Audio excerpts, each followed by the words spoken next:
तो जैसा कि लास्ट एपिसोड में हमने देखा था कि शेंदो काउंटी में इंपीरियल कोर्ट के एग्जाम शुरू हो चुके हैं, जिसमें टोटल 3 ट्रायल्स होंगी। पहली तो थी रीजनिंग स्किल, जिसमें चांगशिंग और उसके साथी इजीली पास हो गए, लेकिन सेकेंड राउंड में उन्हें एक डिवाइन एसेंस मेज को क्रॉस करना था और तभी चांगशिंग के दुश्मनों ने एक साथ उस पर अटैक कर दिए। मगर चांगशिंग उन सब पर भारी पड़ते हुए 100 से भी ज्यादा कल्टीवेटर्स को कॉन्टेस्ट से बाहर निकाल चुका और फाइनली वो थर्ड राउंड के लिए क्वालिफाई हो जाता है। अब आगे तो इस एपिसोड की शुरुआत में हम ढेर सारे कल्टीवेटर्स को देख पाते हैं जो कि लास्ट राउंड के लिए क्वालिफाई हुए कल्टीवेटर्स के लिए चीयर्स कर रहे थे। उन्हें तो यकीन ही नहीं हो रहा था कि स्टेट रिलीजियस एकेडमी के चारों डिसाइपल लास्ट राउंड में पहुंच गए। वेल यहाँ पर किसी को उम्मीद नहीं थी कि चांगशिंग और उसके साथी लास्ट राउंड तक पहुँच पाएंगे। वेल इन्हें आखिरी राउंड में जीत हासिल करने के लिए डिवाइन नेशन के सबसे पावरफुल जीनियस का मुकाबला करना होगा और ये सभी जीनियस चांगशिंग और उसके साथियों को हराने के लिए पूरी तरह से तैयार थे। वही पर इस कॉन्टेस्ट का सुपरवाइजर इन सभी को कांग्रेचुलेट करने लगा। वो कह रहा था कि तुम तीसरे राउंड में पहुंच पाए, ये तो अपने आप में एक बहुत बड़ी कामयाबी है, लेकिन आखिरी राउंड सबसे ज्यादा भयानक होगा क्योंकि इसमें अगर तुम अपने ओपोनेंट के हाथों मारे भी जाओ तो भी तुम्हारे ओपोनेंट पर कोई एक्शन नहीं लिया जा सकता। और अब इन कल्टीवेटर्स के सामने कुछ दरवाजे अपीयर होने लगे। वो सुपरवाइजर बताने लगा कि यहाँ पर टोटल 16 कल्टीवेटर्स है, तो तुम सभी के लिए 16 दरवाजे ओपन किए जाएंगे। साथ ही हर एक दरवाजे के पीछे तुम्हें एक छोटी सी दुनिया मिलेगी, उसमें तुम्हारा अपोनेंट तुम्हारे सामने होगा, तो उसे हराने के बाद ही तुम्हारे लिए एग्जिट का दरवाजा ओपन होगा। जो दरवाजे को ओपन करके बाहर आ पाया वही बैटल के अगले पड़ाव में जा पाएगा और ये मुकाबला ऐसे ही चलता रहेगा जब तक हमें लास्ट मैन स्टैंडिंग नहीं मिलता। एक पावरफुल बंदा जो आखिर तक इस कॉन्टेस्ट में बना रहेगा उसे ही फर्स्ट रैंकिंग हासिल होगी। किस्मत तो बस एक झूठ है, अगर तुम्हारे पास ताकत है तो ही आज के कॉन्टेस्ट को तुम जीत पाओगे। सो अभी सारे कल्टीवेटर्स अपने अपने डोर में एंटर कर देते हैं। उनके अंदर आते साथ ही वो दरवाजा वहाँ से गायब हो चुका था। अब वो दरवाजा दोबारा तभी अपीयर होगा जब ये लोग अपने ओपोनेंट को हरा देंगे। तो सबसे पहला हमें चांगशिंग का ओपोनेंट दिखाया गया जिसका नाम है जुआंग हान्यू और ये अज़ुर क्लाउड लिस्ट की 11वीं रैंकिंग का कल्टीवेटर था। वो तो चांगशिंग को देखते साथ ही काफी ज्यादा खुश हो गया। वो कह रहा था कि देखो तो तकदीर ने एक बार फिर से हमें आमने सामने लाकर खड़ा कर दिया। लेकिन चांगशिंग तो इस पर कोई रिस्पॉन्स नहीं देता। वो हान्यू के साथ बकवास करके अपनी एनर्जी जाया नहीं करना चाहता था।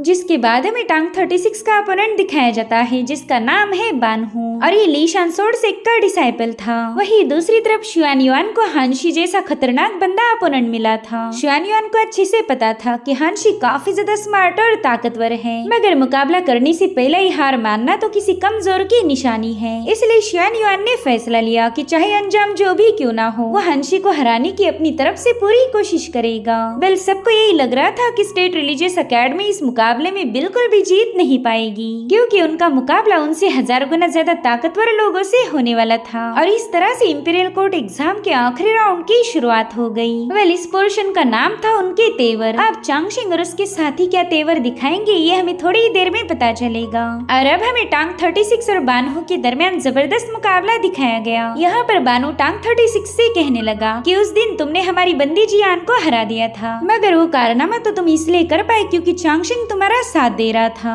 वरना तो अकेले के दम पर तुम कभी भी जियान को हरा नहीं पाते। और उतने में ही टांग 36 ने बानहू को अपनी तलवार की मदद से काफी पीछे पुश कर दिया। टांग 36 उससे कह रहा था कि जीत तो जीत होती है, चाहे फिर वो मैं किसी भी तरह से हासिल क्यों ना करूं, इसलिए फालतू की बकवास बंद करके सीधा मुद्दे पर आ जाओ। वेल बानहू अज़ुर क्लाउड लिस्ट की 8वीं रैंकिंग का कल्टीवेटर है, यानी कि वो टांग 36 के मुकाबले काफी ज्यादा पावरफुल था। वो कह रहा था टांग 36 तुम्हें ये बात तो पता ही होगी कि तुम्हारी कल्टीवेशन मेरे मुकाबले काफी ज्यादा लो लेवल पर है और इस बार तो तुम्हें बचाने वाला भी यहाँ पर कोई नहीं। अगर तुम्हें जरा भी अपनी ताकत का अंदाजा है तो तुम्हारी भलाई इसी में होगी कि तुम चुपचाप से मेरे सामने हार मान जाओ। इस तरह से मेरी भी मेहनत बच जाएगी और तुम्हें भी मार खाने की कोई जरूरत नहीं पड़ने वाली। जो सुनते साथ ही टांग 36 ने हवा में छलांग लगा दी। वो बानहू से कह रहा था कि तेरी इतनी जरूरत कैसे हुई कि तू मुझे खुद से कम समझे। भले ही तू होगा डिवाइन नेशन का जीनियस, लेकिन इससे मुझे कोई फर्क नहीं पड़ता। और अब यहाँ पर टांग 36 उस पर अपनी तलवार से अटैक करने लगा, लेकिन लेकिन बानहो बड़ी इजीली उन्हें काउंटर कर रहा था। वो कह रहा था कि अगर मैं अपने एक हाथ का भी इस्तेमाल करूँ तो भी तुझे आसानी से हरा दूंगा। और इतना कहते साथ ही बानहो ने अपने सोडा हैंडल का इस्तेमाल करते हुए टांग 36 को पीछे की तरफ पुश कर दिया और उतने में टांग 36 ने blade of the setting sun technique को एक्टिवेट कर लिया। वो बड़ी ही तेजी के साथ बानहो की तरफ आगे बढ़ रहा था तो बानहो ने इसे काउंटर स्ट्राइक करने के लिए अपने एक और टेक्निक को एक्टिवेट कर लिया, जिसके चलते बानहो की बॉडी से बड़ी स्ट्रॉन्ग सोड एनर्जी रिलीज हो रही थी और उसी एनर्जी ने टांग 36 के अटैक को काउंटर करते हुए उसे पीछे की तरफ पुश कर दिया। टांग 36 समझ गया था कि इस बंदे को हराना उसके लिए थोड़ा सा मुश्किल होगा। वहीं पर बानहो उससे कह रहा था कि तुमने तो अपने ट्रू एसेंस को बर्न करके मुझ पर हमला किया था, लेकिन इससे भी काम नहीं बनने वाला। अगर तुम में दम है तो एक बार फिर से कोशिश करो।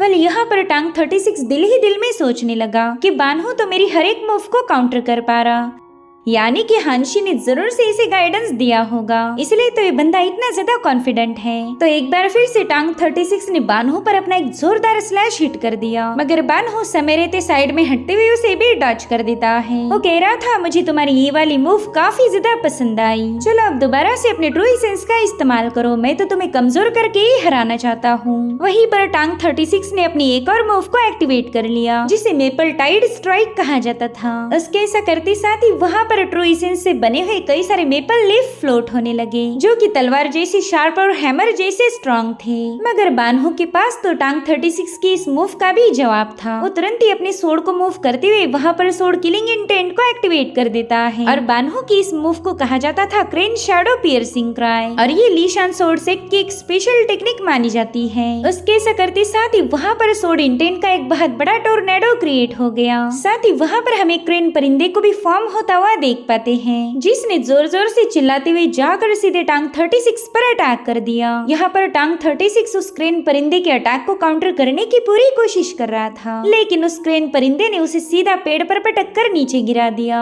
भले ही टांग 36 यहाँ पर बुरी तरह से घायल है, लेकिन अभी तक उसने बानहो के सामने हार नहीं मानी। वहीं पर बानहो उसे बता रहा था कि तुम चाहकर भी मुझे हरा नहीं सकते, क्योंकि तुम जो भी टेक्निक यूज करोगी उसका ऑलरेडी मेरे पास नॉलेज है, इसलिए यकीन मानो तुम्हारी ये स्ट्रगल फेल हो जाएगी, क्योंकि मैं तुम्हें आसानी से हराने वाला हूँ। अब ये सीन यहीं पर कट होकर हमें शिंगजू और लियो हेंग का मुकाबला दिखाया गया। यहाँ पर शिंगजू अपने स्पीयर को स्पिन करते हुए लियो हेंग से कहने लगा कि प्रिंसेस तुम्हारी तकदीर तो आज बिल्कुल भी तुम्हारा साथ नहीं दे रही, क्योंकि मैं प्रोफाउंड ट्रुथ लेवल की पिक पर पहुंच चुका हूँ और तुम हो सीटिंग इल्यूमिनेशन पर, यानी कि हम दोनों में पूरी एक realm का डिफरेंस है। और अगर तुम इतिहास को चेक करो तो आज तक कोई भी सीटिंग इल्यूमिनेशन वाला बंदा प्रोफाउंड ट्रुथ वाले को हरा नहीं पाया। और इतना कहते साथ ही उसने अपनी पावर्स को एक्टिवेट करते हुए सीधे लियो हेंग पर अटैक कर दिया, मगर ये बंदी समय रहते पीछे हट चुकी थी, जिसके चलते शिंगजू का ये वार नाकाम रहा। और अब लियो हेंग भी अपने थंडर व्हिप की मदद से शिंगजू के हर एक अटैक को काउंटर करने लगी, मगर इसी दरमियान वो शिंगजू के आइस लेंसेस की वजह से घायल हो जाती है। मगर फिर लियो हेंग ने उन्हें आइस लेंसेस पर छलांग लगाते हुए शिंगजू की इस अटैक को डिस्ट्रॉय कर दिया। तब तक शिंगजू अपनी डेस्टिनी स्टार की पावर को एक्टिवेट कर लेता है और लियो हेंग से कहने लगा कि अगर मेरी जगह यहाँ पर कोई और होता तो वो तुम्हारे प्रिंसेस टाइटल की वजह से तुम पर अटैक करने से पहले 1000 बार सोचता, लेकिन तुम्हारी किस्मत इतनी खराब थी कि तुम्हारा अपोनेंट मैं हूँ। मेरे सामने चाहे कोई प्रिंसेस हो या कोई मामूली सी लड़की, मैं उसे जरूर से हरा दूंगा। और तुम भी ये बात अच्छे से जानती हो कि हम दोनों की कल्टीवेशन में जमीन आसमान का फर्क है, तो क्यों ना तुम चुपचाप से मेरे सामने हार मान लो। जिस पर लियो हिंग अपने विप को स्पिन करते हुए कहने लगे कि तुम तो काफी ज्यादा मुंह चलाते हो। और इतना कहते साथ ही लियो हिंग ने जोंगशान स्टॉर्म सोर्ड को एक्टिवेट कर लिया। वेल ये थी उसकी heaven and earth overturn move, मगर शिंगजू को तो इस मूव को देखकर जरा भी फर्क नहीं पड़ता। वो कह रहा था कि मैंने तो इसकी जितनी बेवकूफ बंदी आज तक नहीं देखी, इसके बेकार से तेवर ही इसे ले डूबेंगे। और अब बड़ी तेजी के साथ लियो हेंग के अटैक को अपनी स्पीयर की मदद से काउंटर करने लगा, जिसके चलते इन दोनों की मूव में एक क्लैश होकर वहाँ पर एक जोरदार धमाका हो जाता है। इसी दरमियान शिंगजू अपनी ब्लेड स्पीयर की मदद से लियो हेंग के गले को स्लिट करने की भी कोशिश करता है, लेकिन लियो हेंग ने समय रहते खुद को बचा लिया। और अब एक बार फिर से वो अपनी थंडर व्हिप की मदद से शिंगजू के अटैक को काउंटर करने लगी। यहाँ पर शिंगजू लियो हेंग पर पूरी तरह से भारी पड़ गया था, क्योंकि इन दोनों की कल्टीवेशन में जमीन आसमान का फर्क है। और इसी दरमियान शेंगजू ने लियो हेंग को पीछे की तरफ पुश करते हुए अपनी एक और टेक्निक को एक्टिवेट कर लिया। उसके ऐसा करते साथ ही आसमान से एक जायंट वेपन बाहर आने लगता है, जो कि बड़ी ही तेजी के साथ लियो हेंग की तरफ आगे बढ़ रहा था। तो इसे काउंटर करने के लिए लियो हेंग ने लीशान सोर्ड सेक की mountain spirit split the rock technique को एक्टिवेट कर लिया। उसकी तो एक ही जबरदस्त स्लैश ने शेंगजू की वेपन की धज्जियां उड़ा दी। और इस नजारे को देखते साथ ही लीशान सोर्ड सेक का मास्टर काफी ज्यादा हैरान हो गया। वो कह रहा था कि इस बंदी ने हमारे फैक्शन की टेक्निक को समझ भी लिया और उसका इस्तेमाल भी किया। जिस पर मास्टर जिन हंसते हुए कहने लगा कि आफ्टर ऑल लियो हेंग हमारे मास्टर चांगशिंग की डिसाइपल है। चांगशिंग तो खुद ही एक्स्ट्राऑर्डिनरी है, तो उसके डिसाइपल पीछे कैसे रह सकते। तो लीशान सोर्ड सेक का मास्टर दिल ही दिल में कहने लगा कि चांगशिंग तो बस एक लूजर है। वहीं पर जू युरोंग का फादर बताने लगा कि भले लियो हेंग ने शेंगजू की इस मूव को काउंटर कर लिया, मगर प्रिंसेस सिटिंग इल्यूमिनेशन स्टेज की कल्टीवेटर है, तो एक प्रोफाउंड रेल्म वाले बंदे को हराना उसके लिए आसान नहीं होने वाला। इन दोनों की ताकत में जमीन आसमान का फर्क होगा। और उतने में लियो हेंग पर कई सारे आइस लैंसेस से अटैक होने लगे और इस बार वो शेंगजू की मूव में पूरी तरह से फंस चुकी थी। अब ये सीन यहीं पर कट होकर हम हान यू को देख पाते हैं, जो कि चांगशिंग का अपोनेंट था। वो गुस्से में कह रहा था कि पता नहीं तुमने लियो हेंग पर ऐसा कौन सा जादू चलाया जो बंदी पूरी तरह से तुम पर यकीन कर बैठी। खैर लियो हेंग तो तुम्हारी हकीकत नहीं जानती, लेकिन आज मैं तुम्हारे चेहरे से अच्छाई वाला नकाब हटा दूंगा। उसके बाद तो प्रिंसेस लियो हेंग तुम्हारी शक्ल देखना भी पसंद नहीं करेगी। जो सुनते साथ ही चांगशिंग हैरान होते हुए कहने लगा कि अरे तुम तो मेरी डिसाइपल लियो हेंग को पसंद करते हो और शायद इसी वजह से तुम्हें मेरे साथ इतनी ज्यादा प्रॉब्लम हो रही। जिस पर हान यू कह रहा था कि अपनी फालतू की बकवास बंद करो, मुझे तो ये समझ नहीं आ रहा कि तुम सेकंड लेवल को पार कैसे कर पाए। तुमने तो उसी भूल भुलैया में मारा जाना चाहिए था, लेकिन तुम तो फाइनल के लिए क्वालिफाई कर गए। उस वक्त तो तुम्हारी किस्मत ने तुम्हारा साथ दिया, लेकिन अब ऐसा नहीं होगा।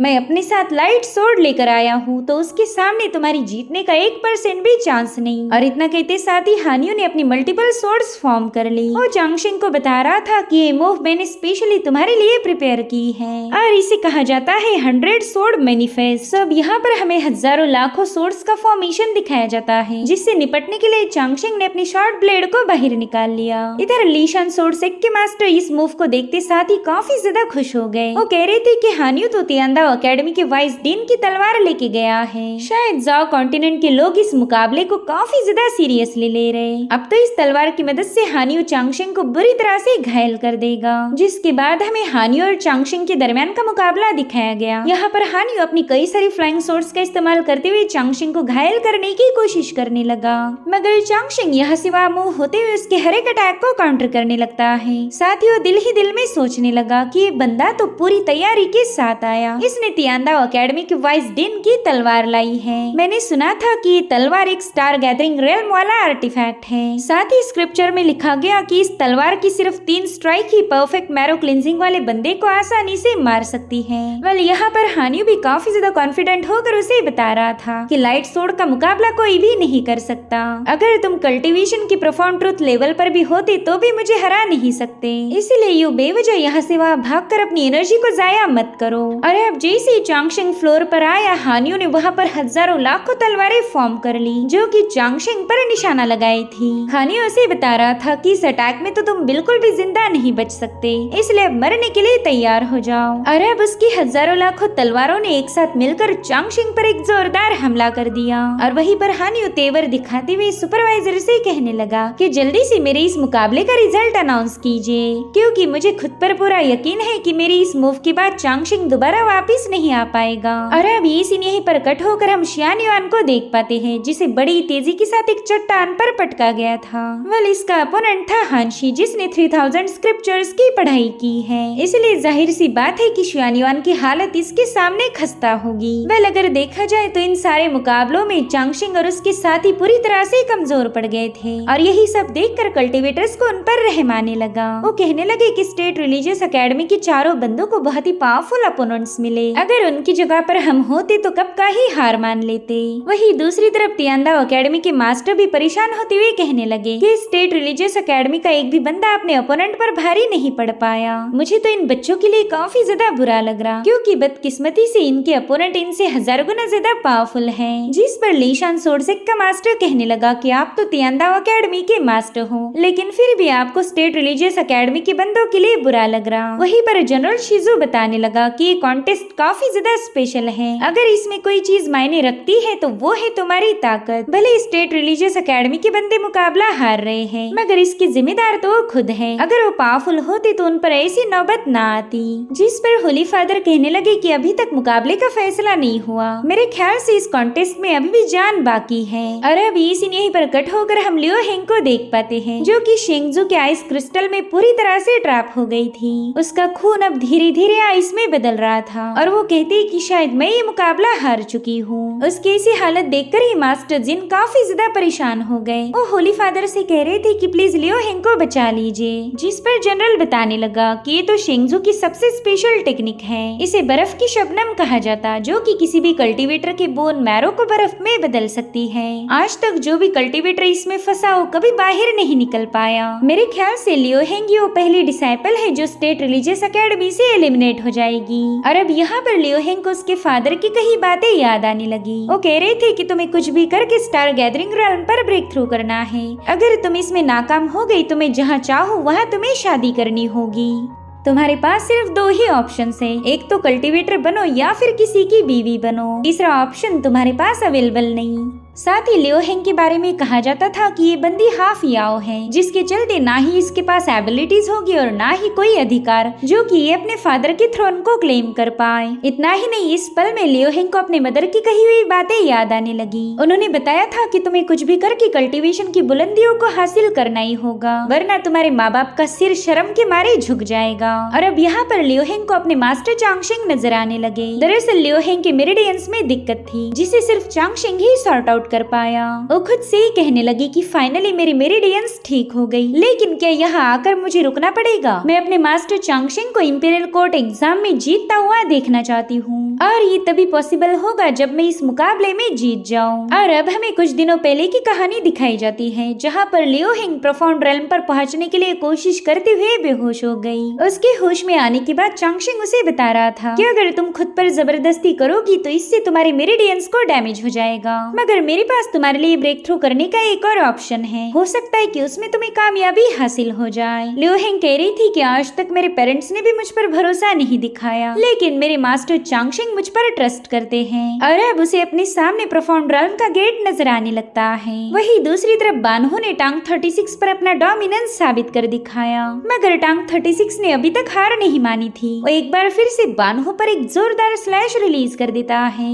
जिसे उस बंदे ने छलांग लगाते हुए काउंटर कर लिया। हालांकि टांग 36 ने इवनिंग क्लाउड टेक्निक का इस्तेमाल करते हुए उस पर एक और स्लैश अटैक रिलीज कर दिया, तो उस बंदे ने अपने सोड इंटेंट का इस्तेमाल करते हुए टांग 36 के इस अटैक को भी डिस्ट्रॉय कर दिया। जिसके बाद वो टांग 36 के साथ भिड़ते हुए कहने लगा कि इसके बाद तुम मेपल टाइड स्ट्राइक का इस्तेमाल करोगे। मैं तो बड़ी आसानी से तुम्हारी हर एक मूव का अंदाजा लगा पा रहा, अगर ऐसा ही चलता रहा तो तुम मेरे सामने हार जाओगे। और इसी पल में टांग 36 को अपने बचपन की बातें याद आने लगी। वो परेशान होते हुए अपने मास्टर से कहने लगा कि पहले मैं मेपल टाइड स्ट्राइक यूज करता हूँ और उसके बाद इवनिंग क्लाउड। मैं तो इन्हीं दो मूव्स की प्रैक्टिस कर करके थक चुका हूँ, अब तो मुझे काफी ज्यादा बोर हो रहा। जिस पर वो एल्डर जवाब देते हुए कहने लगे कि टांग ये तो बहुत ही फैसिनेटिंग मूव है, भला तुम इससे बोर कैसे हो सकते? टांग फैमिली की तलवारबाजी में स्टेट ऑफ माइंड काफी ज्यादा बड़ा रोल प्ले करता। तुम्हें अपने माइंड की अलग अलग स्टेजेस पर ध्यान देकर प्रैक्टिस करनी होगी, यानी कि तुम अपने माइंड की सिचुएशन के अकॉर्डिंग अपनी मूव को भी चेंज कर सकते हो। अगर तुम वेंशुई की तीनों मूव्स को फुल्ली मास्टर कर लो तो तुम एक बहुत ही रहस्यमयी तलवारबाजी सीख जाओगे। और अब यहाँ पर टांग 36 को अपने दोस्तों के साथ किया हुआ डिस्कशन याद आ गया। वो चांगशेंग को बता रहा था कि इंपीरियल कोर्ट एग्जाम में हमें किसी का भी मुकाबला करना पड़ सकता, और सबसे खतरनाक है डिवाइन नेशन की 7 जीनियस। उनका मुकाबला करना तो हमारे लिए काफी ज्यादा टफ होने वाला है। जिस पर शियानियान अपने मास्टर को बताने लगा कि मैं किसी भी जीनियस से नहीं डरता, मुझे तो बस एक ही बात का डर लगा रहता कि अगर मैं ये मुकाबला हार गया तो मेरी वजह से स्टेट रिलीजियस एकेडमी का अपमान हो जाएगा। और उतने में चांगशेंग ने अपना हाथ आगे बढ़ाया। वो कह रहा था कि मैं जानता हूँ हमारे आगे का सफर काफी ज्यादा मुश्किल है, लेकिन सच बताओ तो मैं मुश्किलों पर ध्यान नहीं देता। मेरा पूरा फोकस रहता है आगे बढ़ने पर। मैं तो तुम तीनों से जीत की उम्मीद नहीं रखता। मेरा बस इतना मानना है कि तुम लोग अपना बेस्ट दो, अपनी तरफ से किसी भी चीज की कसर मत छोड़ना। इस दुनिया में जादुई किस्से होते रहते, तो हो सकता है कि हम भी कुछ अलग कर पाए। और इस तरह से इन चारों ने वादा किया कि वो अपनी तरफ से इस कॉन्टेस्ट को जीतने की पूरी कोशिश करेंगे। यही सारी बातें याद करने के बाद टांग 36 में एक नया जोश भर चुका था। वो बानहो से कहने लगा कि इस दुनिया में ऐसी कोई चीज नहीं जिसे मैं अचीव न कर पाऊँ। और अब यहाँ पर वो अपनी पावर्स को एक्टिवेट करते हुए एक बार फिर से बानहो पर अटैक करने के लिए रवाना हो गया, मगर बानहो इसे भी डॉज कर देता है और अब इन दोनों में तलवारबाजी शुरू हो गई। टांग 36 का ये जोश देखकर तो बानहो भी थोड़ी देर के लिए हैरान था।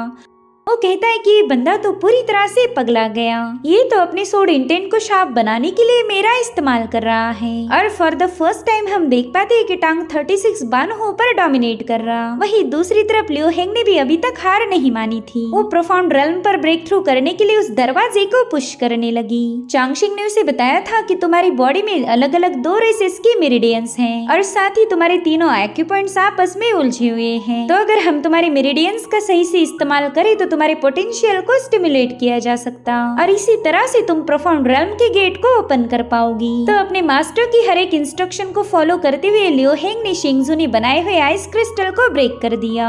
ये सब देखकर शिंगजू को तो अपनी आंखों पर यकीन ही नहीं हो रहा था, क्योंकि आज तक कोई भी उसकी इस ट्रैप को ब्रेक नहीं कर पाया था। इधर लियो हेंग ने अपने एक्यूपॉइंट्स का यूज करना शुरू कर दिया। चांगशिंग ने उसे बताया था कि इस प्रोसेस में उसे काफी ज्यादा केयरफुल रहना पड़ेगा। अगर उसने जरा भी गड़बड़ी की तो उस पर एक बैकलैश होकर उसकी कल्टीवेशन पूरी तरह से डिस्ट्रॉय हो जाएगी। मगर लियो हेंग तो अपने मास्टर को किसी भी कीमत पर डिसअपॉइंट नहीं करना चाहती थी, तो वो अपना पूरा दम लगाते हुए इस रेल्म के गेट को ओपन करने लगी। वो कह रही थी कि मैं बाई डी की बेटी हूँ, हार मानना मेरे खून में नहीं। और उतने में लियो हेंग की बॉडी से बहुत ही स्ट्रॉन्ग एनर्जी रिलीज होने लगी। ये सब देखकर तो शिंगजू भी थोड़ा सा परेशान हो गया। उसे तो समझ ही नहीं आता कि लियो हेंग आखिर करना क्या चाहती। और उतने में ही लियो हेंग की बॉडी से स्पिरिचुअल एनर्जी की एक जबरदस्त वेव रिलीज हो गई। यहाँ पर हम बहुत ही खतरनाक टाइगर को अपीयर होता हुआ देख पाते हैं, जो कि लियो हेंग की असली ताकत है। इसे कहा जाता है बाई डी की डिवाइन पावर। और इसी डिवाइन पावर का इस्तेमाल करते हुए उसने शिंगजू पर थंडर रिलीज करना शुरू कर दी। लियो हेंग की इस शानदार पोस्चर को देखकर तो सभी लोग काफी ज्यादा खुश हो गए। वहीं पर तियांडा एकेडमी के एल्डर भी लियो हेंग से काफी ज्यादा इम्प्रेस थे। वो कहते हैं कि इस बच्ची ने बस कुछ ही देर में प्रोफाउंड रेल्म को छू लिया। भले ये शेरनी अभी तक छोटी होगी, लेकिन इसके पास तो अभी से ही माउंटेन्स और समंदरों को कमांड देने की एबिलिटी है। वहीं दूसरी तरफ शियानयुआन हानशी से कहने लगा कि तुम मेरे मुकाबले 1000 गुना ज्यादा पावरफुल हो और मैं जानता हूँ कि मैं इस मुकाबले को जीत नहीं पाऊंगा, लेकिन मैं बेयर रेस को पजेस करता हूँ और हमारे लोग आसानी से हार नहीं मानते। और अब यहाँ पर शियानयुआन की बॉडी में कई सारे बदलाव होने लगे। वो हानशी को बता रहा था कि मैं अपने मास्टर चांगशिंग को कभी भी डिसअपॉइंट नहीं करूंगा, चाहे इस मुकाबले में मेरी हार ही क्यों ना हो जाए, लेकिन यहाँ पर मैं अपना बेस्ट दूंगा ताकि आगे चलकर मेरे दिल में कोई रिग्रेट बाकी ना हो। और इतना कहते साथ ही वो हानशी पर एक जोरदार पंच हिट करने रवाना हो गया। वहीं दूसरी तरफ चांगशिंग ने भी हानियों के हजारों सोर्स अटैक को डिस्ट्रॉय कर दिया था। और अब यहाँ पर चांगशिंग ने भी अपनी डेस्टिनी स्टार की पावर्स को एक्टिवेट कर लिया, जो देखकर हानि उस पर काफी ज्यादा भड़क जाता है। वो कह रहा था कि तुम तो अभी भी स्ट्रगल कर रहे हो, तुम्हें तो इतना भी समझ नहीं आ रहा कि मेरे हाथ में एक पावरफुल मास्टर की सोड है। तो चलो देखते हैं तुम कितनी देर तक इसे होल्ड कर पाओगे। और इतना कहते साथ ही हानियों ने दोबारा से चांगशिंग पर अपनी तलवारों से अटैक कर दिया। हम देख पाते हैं कि वहाँ पर लाखों करोड़ों सोर्ड्स क्रिएट हो चुकी है, मगर चांगशिंग को इसकी जरा भी फिक्र नहीं थी। वो हानियों से कहने लगा कि तुम किसी और की तलवार को लेकर फाइट कर रहे हो, लेकिन मैं तुम्हारे जैसा किसी और पर डिपेंड नहीं, मैं तो खुद की डेस्टिनी स्टार की पावर का यूज करूंगा। और अब यहाँ पर हमें चांगशिंग की माइंड स्पेस का सीन दिखाया जाता है, जहाँ पर उसने boiling snow blazing blade technique को एक्टिवेट कर लिया था। और उसके ऐसा करते साथ ही डेस्टिनी स्टार की पावर उस बर्फ को पिघलाने लगी। उसकी स्पिरिचुअल पावर चमकदार मोतियों जैसे उसकी बॉडी में समा रही थी। और अब फाइनली चांगशिंग ने अपने अटैक को रिलीज कर दिया। उसने हानियों की लाखों करोड़ों सोर्ड्स को एक ही सेकंड के अंदर बर्फ में तब्दील कर दिया था, जिसके चलते हानियों की ये मूव पूरी तरह से कोलैप्स होकर काफी दूर जाकर पटक जाता है। साथ ही यहाँ पर चांगशिंग का ड्रैगन फॉर्म भी अपीयर हो चुका था।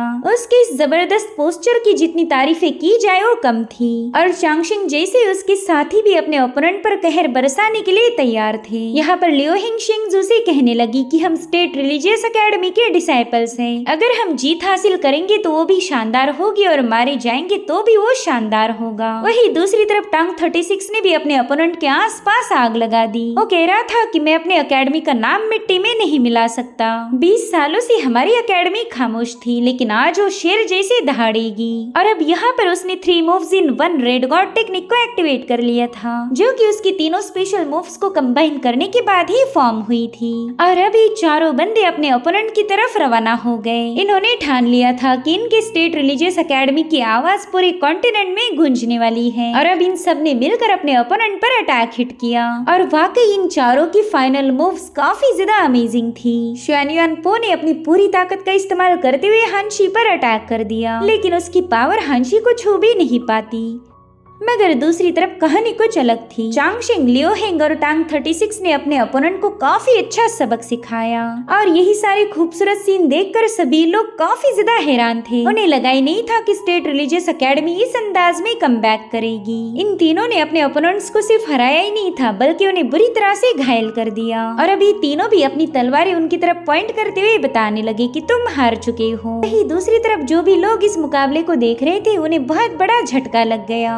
कह रहे थे कि स्टेट रिलीजियस एकेडमी तो काफी ज्यादा पावरफुल है। इन्होंने डिवाइन नेशन की जीनियस को हरा दिया। और अब वो लोग स्टेट रिलीजियस एकेडमी को चीयर्स करने लगे, जो देखते साथ ही होली फादर के चेहरे पर स्माइल आ जाती है। वो कहने लगे कि आज इस कॉन्टेस्ट में कई सारे जगमगाते हुए सितारे हैं। और अब हम शुआन युआन को देख पाते हैं, जो कि हानशी के सामने हार चुका था। वो कह रहा था कि भले ही मैं ये मुकाबला हार गया, लेकिन मेरी स्टेट रिलीजियस एकेडमी ही टॉप की रैंकिंग हासिल करेगी। जिस पर हानशी कहने लगा कि तुम्हारी ख्वाहिश काफी ज्यादा उम्दा है, मैं भी तुम्हारे मास्टर चांगशिंग से मिलने के लिए बेताब हूँ। वही दूसरी तरफ जियान ने ली पैलेस के एक बंदे को हरा दिया था। वो कहने लगी कि ये कॉन्टेस्ट तो बिल्कुल भी मुश्किल नहीं, लेकिन मैं जानती हूँ कि मेरे सीनियर्स ने ऑलरेडी अपने ओपोनेंट को हरा दिया होगा। और अब वहाँ पर 8 विनर्स के नाम घोषित किए जाने लगे, जिसमें थी सीजियान टेम्पल के डिसाइपल शाओलियान, जाइशियांग एकेडमी के डिसाइपल सिमालू, लीशान सोर्सेक का हानशी और जियान, और स्टेट रिलीजियस एकेडमी की लियो हिंग, टांग 36 और चांगशिंग। यहाँ पर टांग 36 चांगशिंग से कहने लगा कि हमने वादा किया था कि हम टॉप रैंकिंग जरूर से हासिल करेंगे, और देखो हम लोग टॉप 10 में पहुँच गए। वहीं पर लियो हिंग कहने लगी कि भले ही शुआन युआन ये मुकाबला हार गया, लेकिन वो भी हमारी जीत में शामिल होगा।